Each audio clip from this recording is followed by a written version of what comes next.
বিনামূল্যে উন্নত স্বাস্থ্য পরিষেবা। বিনামূল্যে উন্নত স্বাস্থ্য পরিষেবা দেওয়ার প্রতিশ্রুতি দেওয়া হয় সাধারণ মানুষকে।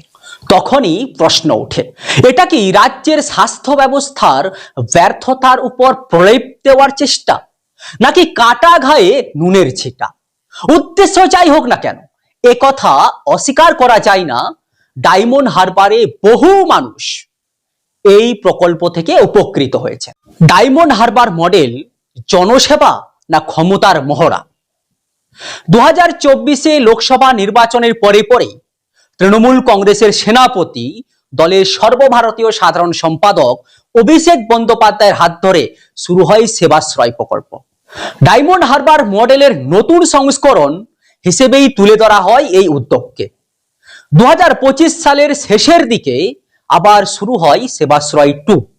ডায়মন্ড হারবার লোকসভা কেন্দ্রের সাধারণ মানুষের জন্য এই বিশেষ উদ্যোগ নজরকাড়ি সর্বত্র, কিন্তু সেই সঙ্গে উঠে আসতে শুরু করে একাধিক প্রশ্ন। ডায়মন্ড হারবার কি রাজ্যের মধ্যে আরেকটি রাজ্য? 2024 সালের লোকসভা নির্বাচনে তৃণমূল কংগ্রেস জেতে 29টি আসন, তার মধ্যে ডায়মন্ড হারবারে 7 লক্ষের বেশি ভোটে জয়ী হন অভিষেক বন্দ্যোপাধ্যায়। এই চমকপ্রদ জয়ের পরেই তিনি সেবাশ্রয় প্রকল্পের সূচনা করেন। একজন সাংসদ তার নিজের নির্বাচনী এলাকার জন্য বিশেষ কিছু করবেন, এতে অস্বাভাবিক কিছু নেই। কিন্তু প্রশ্ন হলো, এই উদ্যোগের মাধ্যমে তিনি আসলে কি প্রমাণ করতে চাইলেন? তার দলের বাকি 28 জন সাংসদ কি তাহলে অকর্মণ্য? নিজের সিভিল স্কোর বাড়াতে গিয়ে তিনি কাকে চ্যালেঞ্জ করলেন? নিজের দলের সাংসদদের, নাকি রাজ্যের স্বাস্থ্য দপ্তরকে? 2024 লোকসভা নির্বাচনের পরেই বাংলা প্রত্যক্ষ করেছে আরজিকর হাসপাতালের ঘটনা। সেই সময় রাজ্যের স্বাস্থ্য ব্যবস্থার ভঙ্গুর চিত্র সামনে এনে সরব হয়েছিলেন আন্দোলনরত চিকিৎসকরা। রাজ্যের হাসপাতালগুলিতে বেডের অভাব, পরিকাঠামোর অভাব, চিকিৎসা পরিষেবার বেহাল দশা সবটাই উঠে আসে প্রকাশ্যে। ঠিক তার কিছুদিন পরেই ডায়মন্ড হারবারে শুরু হয় সেবাশ্রয় প্রকল্প। বিনামূল্যে উন্নত স্বাস্থ্য পরিষেবা। বিনামূল্যে উন্নত স্বাস্থ্য পরিষেবা দেওয়ার প্রতিশ্রুতি দেওয়া হয় সাধারণ মানুষকে। তখনই প্রশ্ন ওঠে, এটা কি রাজ্যের স্বাস্থ্য ব্যবস্থার ব্যর্থতার উপর প্রলেপ দেওয়ার চেষ্টা, নাকি কাটা ঘায়ে নুনের ছিটা? উদ্দেশ্য যাই হোক না কেন, একথা অস্বীকার করা যায় না, ডায়মন্ড হারবারে বহু মানুষ এই প্রকল্প থেকে উপকৃত হয়েছে। কিন্তু প্রশ্নটা এখানেই শেষ নয়। বাংলার অন্য সংসদীয় এলাকার মানুষ কেন এই পরিষেবা থেকে বঞ্চিত হবেন? ডায়মন্ড হারবারের মানুষ কোন শর্তে এই সুবিধা পাচ্ছেন? তৃণমূলকে জেতালে তবেই কি সেবাশ্রয় পাওয়া যায়? 7 লক্ষের বেশি ভোটে জিতাতে পারলে তবেই কি পরিষেবা জোটে, নাকি তৃণমূলের সেকেন্ড ইন কমান্ড জিতলেই বিশেষ সুবিধা বরাদ্দ হয়? বাংলার 29টি লোকসভা কেন্দ্রের মানুষ তৃণমূল কংগ্রেসকে জিতিয়েছে, তাহলে কেন বাকি 28টি কেন্দ্রের মানুষ এই পরিষেবা পাবেন না? তার থেকেও বড় প্রশ্ন, এই রাজ্যে তৃণমূল কংগ্রেস ক্ষমতায় আছে, রাজ্যের স্বাস্থ্যমন্ত্রী স্বয়ং মমতা বন্দ্যোপাধ্যায়। ডায়মন্ড হারবারে যদি মানুষ দুয়ারে সেবাশ্রয় পান, তাহলে রাজ্যের অন্য প্রান্তে কেন তা মিলবে না? ডায়মন্ড হারবারের মানুষ কি প্রথম শ্রেণীর নাগরিক, আর বাকি 41টি লোকসভা কেন্দ্রের মানুষ কি তাহলে দ্বিতীয় শ্রেণীর নাগরিক?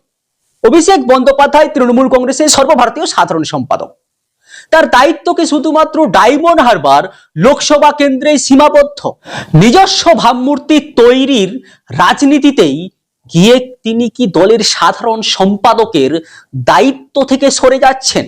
ধরাই যাক তিনি দমদমে দলের হয়ে প্রচারে গেলেন, সেখানে যদি সাধারণ মানুষ প্রশ্ন করে, আপনার দলের সাংসদ ডায়মন্ড হারবারে সেবাশ্রয় করছেন, কিন্তু দমদমে কেন হয়নি? তখন সর্বভারতীয় সাধারণ সম্পাদক হিসেবে অভিষেক বন্দ্যোপাধ্যায় কি জবাব দেবেন? মমতা বন্দ্যোপাধ্যায় যাদবপুর থেকে দেশের সর্বকনিষ্ঠ মহিলা সাংসদ হিসেবে নির্বাচিত হয়েছিলেন। তিনি কি তখন যাদবপুর মডেল তৈরি করেছিলেন? তিনবারের মুখ্যমন্ত্রী হিসাবে ভবানীপুরের বিধায়ক হয়েও তিনি কি ভবানীপুর মডেল চালু করেছিলেন? ভবানীপুরের মানুষ কি মুখ্যমন্ত্রীকে নির্বাচিত করার জন্য বিশেষ কোনো সরকারি সুবিধা পেয়েছেন? তাহলে কেন ডায়মন্ড হারবার মডেল? কেন শুধু ডায়মন্ড হারবারেই সেবাশ্রয়? ডায়মন্ড হারবারের বাইরে একমাত্র নন্দীগ্রামে সেবাশ্রয় চালু করার ঘোষণা করেছেন অভিষেক বন্দ্যোপাধ্যায়।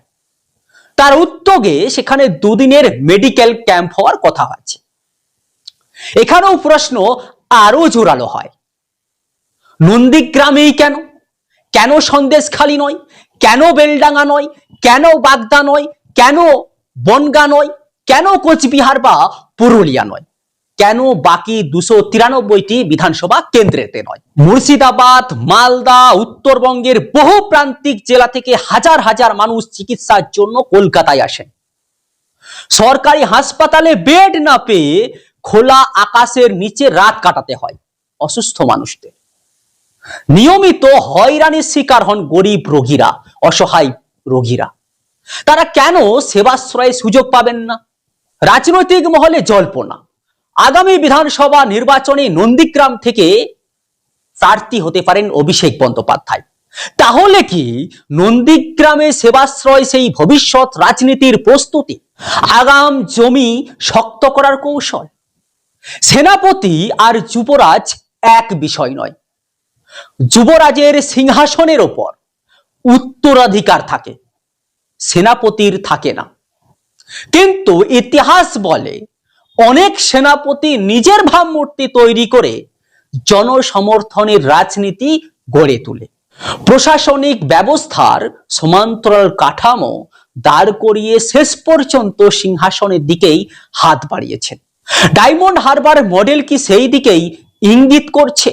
সেবাশ্রয় কি নিছক মানবিক উদ্যোগ, নাকি এ ধরনের শ্যাডো গভর্নমেন্ট? একজন সাংসদ যদি নিজের এলাকায় এইভাবে পরিষেবা দেন, তাহলে রাজ্য সরকারের ভূমিকা কোথায় দাঁড়ায়? শেষ পর্যন্ত প্রশ্নটা খুব স্পষ্ট, মানে সোজা। ডায়মন্ড হারবার কি শুধু একটি লোকসভা কেন্দ্র, নাকি তৃণমূলের ভিতরে ক্ষমতার নতুন পরীক্ষাগার?